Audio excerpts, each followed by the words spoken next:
objet nombre, SCP-320. Manipulateur de champ de Hit. Classe Euclide.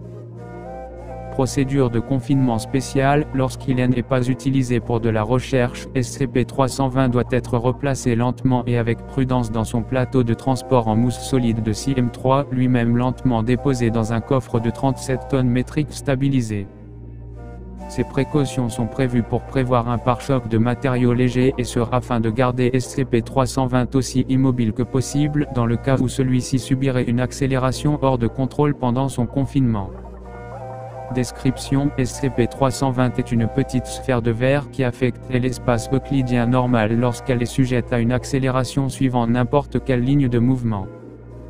La sphère de verre en elle-même a un diamètre de seulement 10,4 cm 4,1 pouces et ne pèse que 31,2 g 1,1 once. Des expériences de réfraction de la lumière ainsi que des tomodensitométries ont prouvé que l'intérieur de SCP-320 est creux et vide. Aucun test physique n'a pu expliquer pourquoi SCP-320 réagit de cette manière avec l'espace-le-temps. Lorsque SCP-320 accélère, sa masse ainsi que son effet gravitationnel sur la matière et l'espace aux alentours sont modifiés de manière exponentielle par rapport à son accélération. Les lois physiques prédisant ces effets s'apparentent à la théorie des cordes, bien que les effets ne soient pas entièrement pris en compte. Lorsque la sphère accélère, il est conjecturé qu'un possible champ de Hit théorique soit couplé à celle-ci et entraîne des frottements, ce qui est observable par une augmentation de la masse de cette dernière. Ce phénomène est à la fois en accord et contraire à la théorie de la relativité des instincts, gouvernant la vitesse limite de la matière. Une seconde théorie soutient que tant qu'il est immobile, SCP-320 abrite une singularité non effondrée.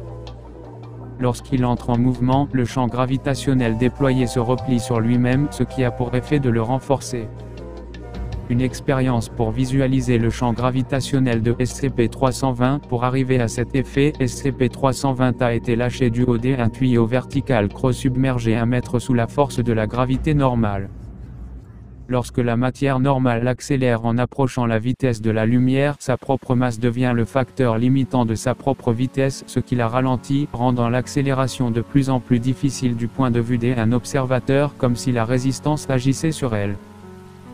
De la même façon, la masse de SCP-320 ralentit son accélération, mais le fait d'une manière inattendue et unique.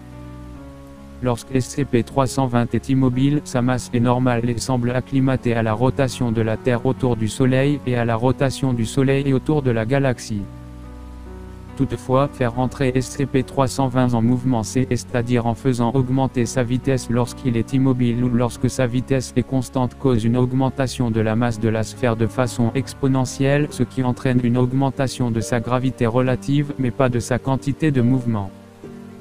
Cela signifie que lorsque SCP-320 est en mouvement accéléré, la matière normale dans sa zone immédiate est tirée vers la sphère, dans le sens du mouvement de cette dernière, ce qui entraîne souvent des vents violents et une dévastation à grande échelle dans le sillage de la trajectoire de SCP-320, bien qu'il ait été trop dangereux de faire adopter à SCP-320 des vitesses proches de sa vitesse limite. Par extrapolation mathématique, il est estimé que la vitesse la plus importante que peut atteindre SCP-320 est de 125,5 km/h 78 mph pour un observateur, avant que sa propre masse ne stoppe son accélération. Bien que l'augmentation de la gravité observée soit attribuée à l'augmentation de la masse de SCP-320, l'effet est considéré comme étant uniquement relatif car la quantité de mouvement de SCP-320 n'est pas représentative d'une masse supérieure à celle observée lorsqu'il est immobile. En d'autres termes, tout objet frappé par SCP-320 lorsqu'il est en mouvement subit une simple collision comme s'il s'agissait d'une simple sphère de marbre vide et non les effets d'une petite singularité. Un test de spectrométrie de la composition de SCP-320 révèle une concentration importante des oxydes de manganèse qui rappelle celle d'un verre en cristal. Et l'oxyde de calcium a aidé à protéger la clarté de SCP-320 de toute corrosion au cours des dernières centaines d'années. Une image informatisée de la façon dont SCP-320 affecte le champ de Hit théorique sous ce dernier lorsqu'il est lâché. La seconde théorie d'une singularité non effondrée lorsque SCP-320 est immobile. Fin du rapport.